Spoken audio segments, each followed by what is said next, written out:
Let's start 8.4, finding sums of infinite geometric series. In this lesson right here, we'll take a look at one term or one word, and we have partial sum.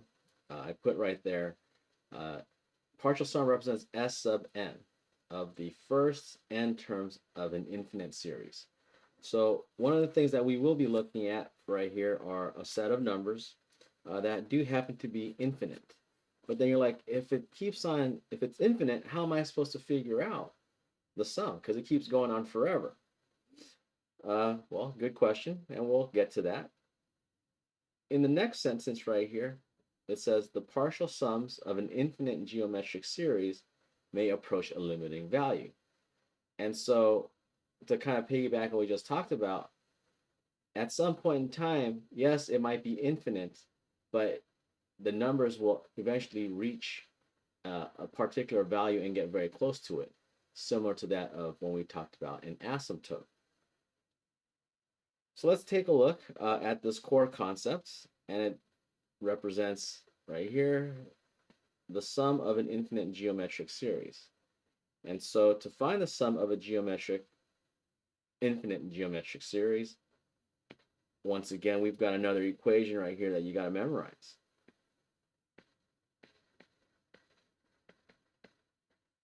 And it's S, which represents sum,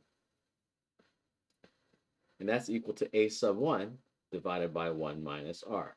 A sub 1 being the first term, r being the common ratio. And once again, we're talking about geometric, right? So it should be this common ratio.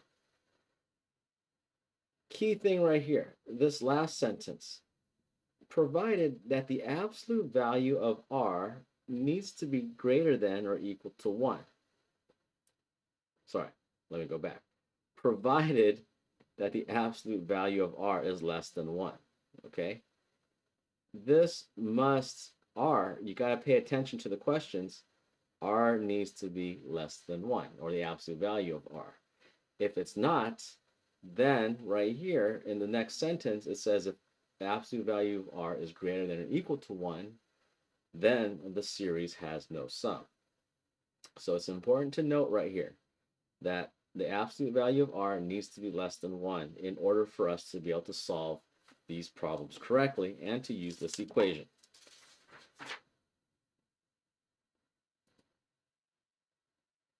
So let's take a look at our extra practice. Right, in the first problem right here, I'm going to kind of do this the long way, and we'll go through each and every number because they do ask for what is n for the first 5 terms. Okay, so it says consider the infinite geometric series right here, and then find the graph and the partial sums for S of n. When n is 1, when n is 2, 3, 4, and 5. Okay, so here's what they're asking for. We'll go ahead and put right here S sub 1, okay, that being the first term. Well, the sum of one term is just going to be 1/4, and let's go ahead, I'll put this as a decimal as well, and that's 0.25.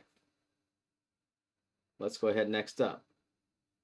I'll put the sum of the first two numbers. So then we'll have right here 1/4 plus 1/6. Okay.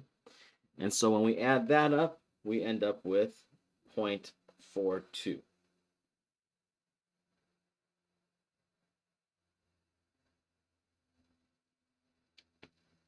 The sum of the three terms, we got 1/4 plus 1/6 plus 1/9. And then combine all that together, we get ourselves 0.53. Big ideas in this section, they seem to want to have the numbers rounded to the nearest hundredth. And then next up, we have the sum of the first 4 terms. So I got 1/4 plus 1/6 plus 1/9 plus 2/27. And so as you see this, you probably get the idea of what exactly we're doing. However, we do want to continue onwards. Then we go, what is the sum of the first 5 terms? So we got 1/4 plus 1/6 plus 1/9 plus 2/27 plus 4 over 81. And all of that combined right there, we end up with 0.65. So if you take a look at the values here of the sums, here's what we start off. We got 0.25, we got 0.42, 0.53, and you can see now that the numbers are getting very close. Okay, there at first it was 0.25, and then next up, as you take a look right here, we got 0.53, and then we got 0.6, and then we got 0.65. So the sum, it keeps getting, we're what it's trying to show you is that, hey, we're getting close to this limiting value right here, and therefore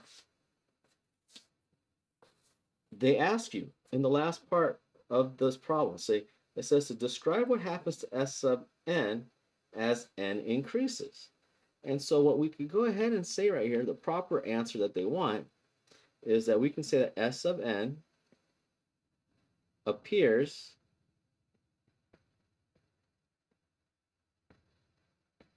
to approach 0.65. Okay, we're trying to figure out, well, what is our sum getting close to, our S sub n? So let's go ahead, we're going to graph this out. For our x-axis, we'll go ahead and put 1, 2, 3, 4, 5. I'll go ahead and number that intervals of 1. And for our y-axis, we can't do that. We'll go ahead right here. Let's do intervals of intense. So 0.1, 0.2, 0.3, 0.4, 0.5, 0.6, 0.7. Okay, so I want to plot my points here. At 1, we're at 0.25. So that will be up right here. And then we have at 2, we're at 0.42. So just above the 4, or the line right there. And then we have ourselves 0.53 for 3. And then at 4, we're at 0.6. And then at 5, we're at 0.65. So the idea here is this, is that our points, and if we go ahead and we're to keep the continue adding to our geometric series right here, we should be able to find that right here, everything approaches this line at 0.65. So eventually the curve will bend and it'll pretty much go straight across, or very close to that 0.65, but not cross it. Right? And that would be the description right here for S sub n as S increases. All right. So if we take a look at number 2, you're pretty much doing the same thing, but how do we figure out and be able to describe our problem? Well, in order for us to do that, once again, we could start off, we got S sub 1 is 2, right? The sum of the 2 terms is 3 plus 3/5. Go ahead, we round that to the nearest hundredth, we get 3.6. We got S sub 3, or the sum of the 3 terms, 3 plus 3/5 plus 3 over 25. All of that right there is equal to 3.72.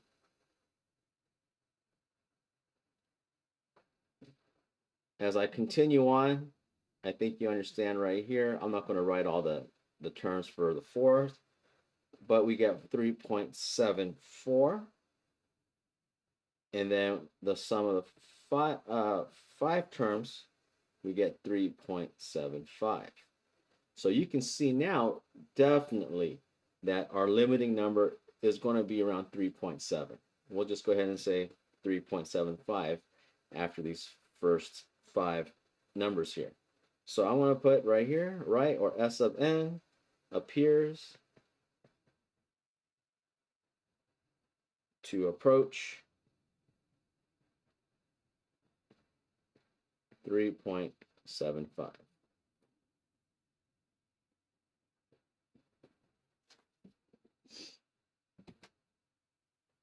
let's go ahead and move on to number 3. So the goal here is says find the sum of the infinite geometric series if it exists. And so I'm looking right here. One, I know it's infinite because there's an infinity sign above sigma. N is equal to 1. So, well, why do I need to know that? Remember, first of all, we got to figure out, well, what is the first term?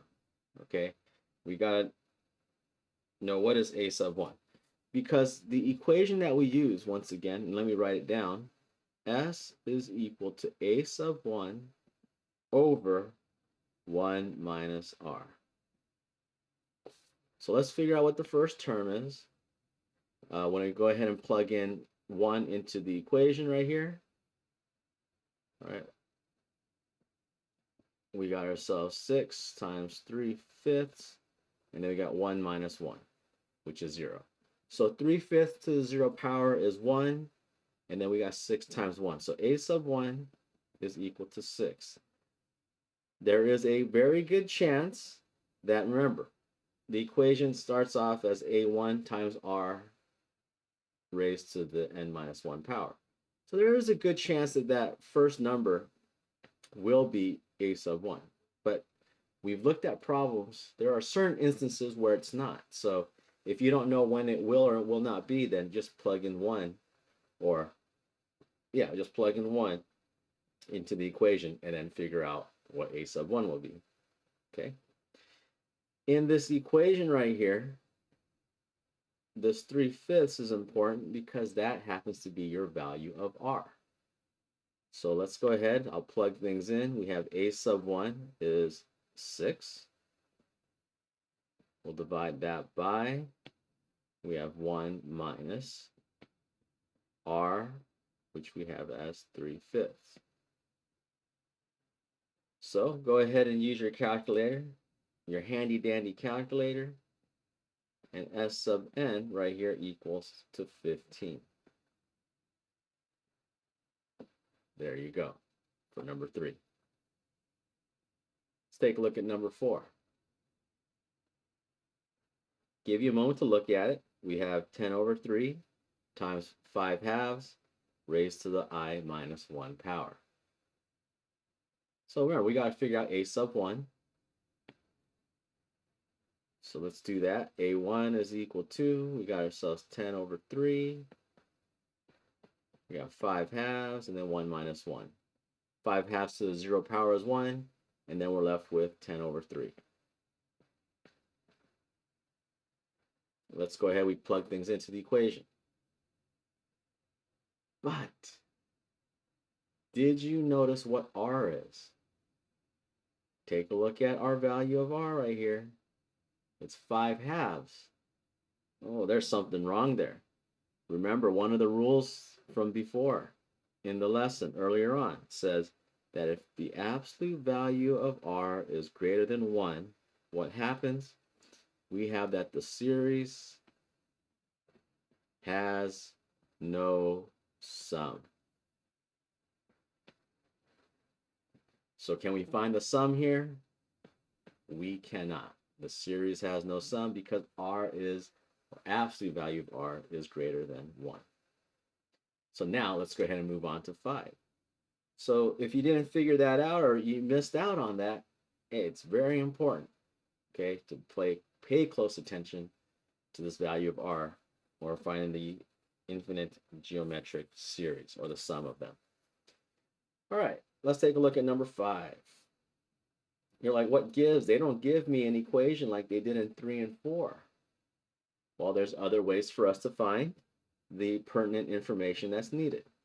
Remember, a sub 1, well, that's easy because they give us the first term right here. I'm guessing that's the first term, it's 5.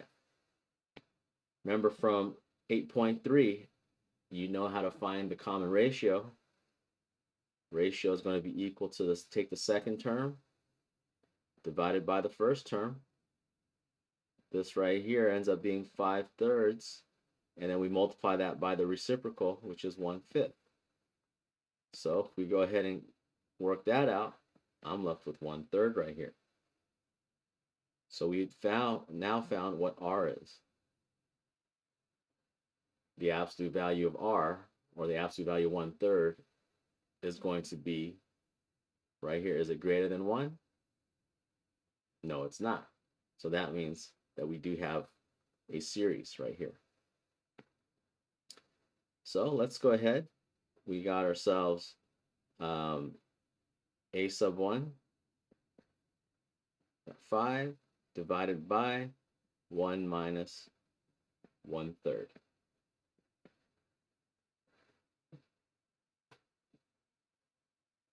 If we go ahead and simplify this out, maybe you use your calculator, but we get it 5 over 2/3. And then you can go ahead and simplify that out, right? Take 5 divided by 2/3, the same thing as multiplying it by 3/2. So we get 15 over 2. I do notice that sometimes they like exact answers here. And so, be careful with that when you're finding your answer, in case you realize, hey, you're not getting the right one.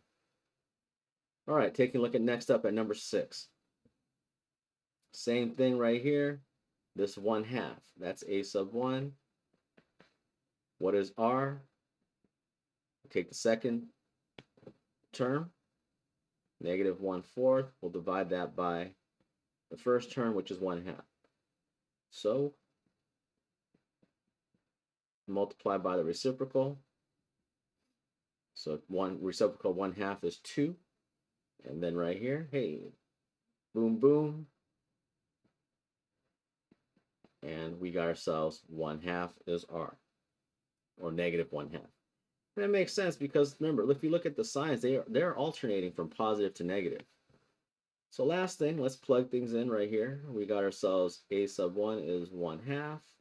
Divide that by 1 minus negative 1/2.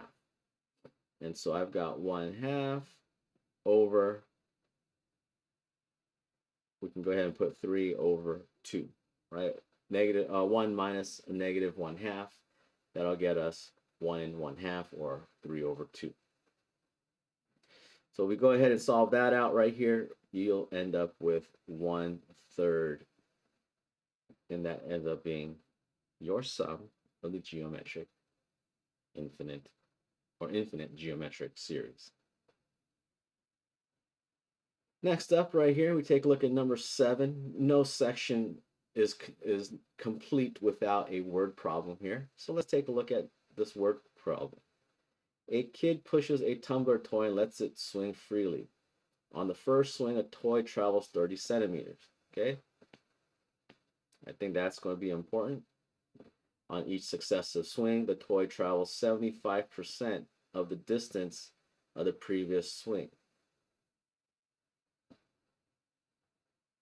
What is the total distance the toy swings right here? Okay, so the idea is, let's just say like something is being swung freely, and eventually it's going to be traveling 75% of the distance of the previous swing. So it'll go 75%, is be less, and it keeps traveling less each and every time. But if you think about it, mathematically, what happens?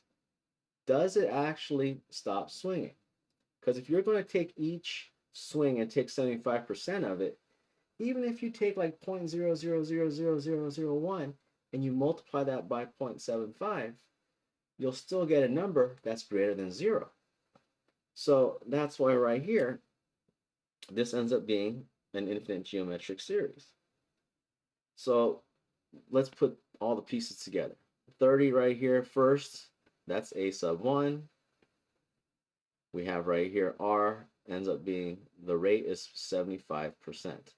Now they do try to, let's change this. They start off with 75%, but we got to change that to a decimal, and we could change that to 0.75, or we should know that that is 3/4. Now be very close, pay close attention to this part. Sometimes the rate is not what it seems. It says on each successive swing, the toy travels 75% of the previous distance. But sometimes they may say it only travels 25% or 0.25,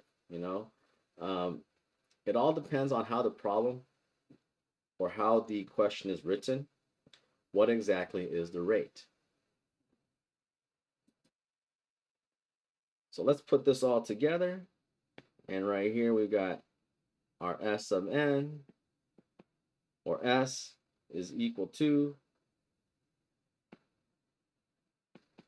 A1, which is 30. And I don't know what happened over here, but A1 is equal to 30. Divide that by 1 minus, we got ourselves 3/4, or 0.75. So either way you put it, let's go ahead. What is the total distance the toy swings? Put it in your calculator. Make sure you get yourself 120 centimeters. All right, and there you have number 7. Lastly, we have these repeated numbers. And it says something like 0.121212 as a fraction in simplest form. Maybe you'll recall in elementary school, you may have learned something about, how do we take these repeated numbers and write it as a fraction in simplest form? It's quite easy. If you take a look right here, you'll notice 1, 2, 1, 2, 1, 2 repeats. Okay? All you need to do right here is take the numbers that repeat. Only the amount that repeats. Once again, let me repeat that. Only the numbers that repeat. We'll take 1, 2. That's the repeated amount. And we're going to put that over 99. Why 99? Because there's two numbers, right? 12 is two numbers. We'll put it over 99. Okay, just like that. And then you go ahead and simplify it, and you get 4 over 33. Put it in your calculator. See what you get. Actually, let me put it in Desmos for you, right? So if I put 12 divided by 99, hey, look, it shows you it's 1, 2, 1, 2, 1, 2. Okay, let's take 4 divided by 33, which is the simplified. Now make sure you do have the simplified answer. I will see students miss this question because they do not simplify the problem or the fraction. And guess what? We get the same thing. 0.121212. It's magical, right? There are some things that you guys already are pretty familiar with, right? Like if you take 1 divided by 3, I hope you know what that is. That's 1/3, and that's 0.3333, right? It's a repeated number, and what's being repeated is the 3. So if we go back right here, let me take us back to our notes. Let's say you do see 0.3333, and you're saying, well, how do I write this as a repeated number? Well, think, what is the number being repeated? There's only one number being repeated right here. So what I could do is just take that number, 3, and put it over 9. We're only putting over 9 because only one number is being repeated. And so guess what? That becomes 1/3, just like that. Okay? Repeat the process. How about if we have 0.6666? Well, the number being repeated is 6, so we have ourselves 6 over 9. And hopefully this is another familiar fraction. We get 2/3. All right. Go over one more example right here for you. If I have 0.125, 125, 125. How many numbers are being repeated? I see 3 right here.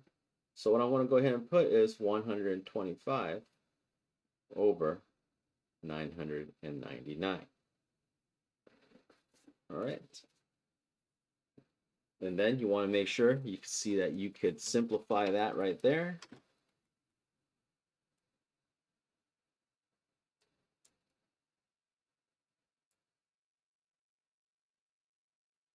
And I don't think you can simplify it any further. So, hey, there's our answer. 125 over 999. It's over 999 because we have 3 numbers that are repeating. So now, hopefully you know how to write yourselves fractions for these repeating numbers. Okay? And it only works if it's a repeating number and it's the same. Okay? It's got to be, it can't be just random 125, 125, or 0.125, then you can't do that. All right. Hopefully you learned quite a few things right here. If you did, please like, subscribe, and write a comment. And I'll get back to you. Have a good one.